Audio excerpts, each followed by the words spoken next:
நான் சொல்கிறேன், நீங்கள் அதை ஸ்டார்ட் பண்ணுங்கள். இப்போ அந்த குகை தெரியுது இல்லையா? ஆமாம். இதான் உஹது யுத்தத்தில் வந்து நபி ஸல்லல்லாஹு அலைஹி வஸல்லம் வந்து பாதுகாப்பாக இருக்கக்காண்டி ரத்த காயங்கள் பட்டு பல்லுடைப்பட்டு இருக்கும்போது சகாபாக்கள் கொண்டு போய் வச்சு பாதுகாப்பாக வச்சிருந்த மலை குகை. அந்த காங்கிரீட் ஏன் போட்டிருக்காங்கன்னா, அந்த பாகிஸ்தானிகள்லாம் அதை வந்து தர்கா மாதிரி ஆக்கியதுனால அதனால சொல்லி அங்கே உள்ள அலிம்கள் அந்த காங்கிரீட் போட்டு அடைச்சி இந்த வேலியில் போட்டு மூடிருக்காங்க. என்ன பித்ராக்கள் வளரக்கூடாதுன்றக்காண்டி இவனுமே செஞ்சுருக்காங்க. சரி, இப்போ இதோட சேர்ந்த வரலாறு சம்மந்தம் சொல்லுங்கள். அதாவது அப்படி இல்லைங்க, அப்படி சொல்லுங்கள். அல்லாவுடைய உஹது யுத்தம் நடந்தப்ப அல்லாவுடைய தூதருடைய பல்லு உடைப்படுது, கடினமாக பாதிக்கப்படுறாங்க, முகத்துலேருந்து ரத்த காயங்கள்லாம் ஆகுது. அப்போ சகாபாக்கள்லாம் சேர்த்து இப்போ பார்த்து அந்த குகைக்குள்ளே சிமெண்ட் போடுறது, அது முழு குகையாக இருந்தது. அதுக்குள்ளே கொண்டு போய் சகாபாக்கள்லாம் சல்லல்லாஹு அலைஹி வஸல்லம் மறைச்சி வச்சு பாதுகாக்கிறாங்க.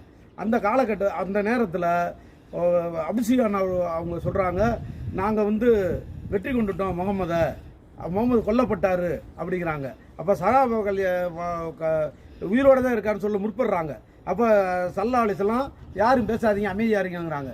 திருப்பி சொல்கிறாரு, நாங்கள் வெற்றி கொண்டுட்டோம், முகமது இறந்துட்டாருங்கண்ணா. அப்பவும் சொல்கிறதுக்கு முற்படுறாங்க, சல்லல்லாஹு அலைஹி வஸல்லம் அமைதியாக இருங்க, யாரும் எந்த பதிலும் சொல்லாதீங்கிறாங்க.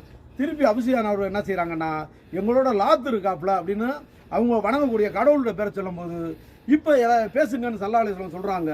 யாருமே வாய் திறக்கலை. அப்போ ரசூல் ஸல்லல்லாஹு அந்த வழியையும் பொறுத்துக்கிட்டு அப்போ தான் சொல்கிறாங்க, அல்லாஹ் எங்களோட இருக்கான்னு உரத்த குரலில் சல்லல்லாஹு அலைஹி சொல்கிறாங்க. திருப்பி அபிஷியான் சொல்கிறாரு, எங்களோட உற்சாகம் இருக்கு அப்படிங்கிறாங்க. அப்போ சல்லல்லாஹு அலைஹி வஸல்லம் சொல்கிறாங்க, எங்களோட ரப்பி இருக்கான் அப்படின்னு அழுத்தம் திருத்தமாக சொல்கிறாங்க.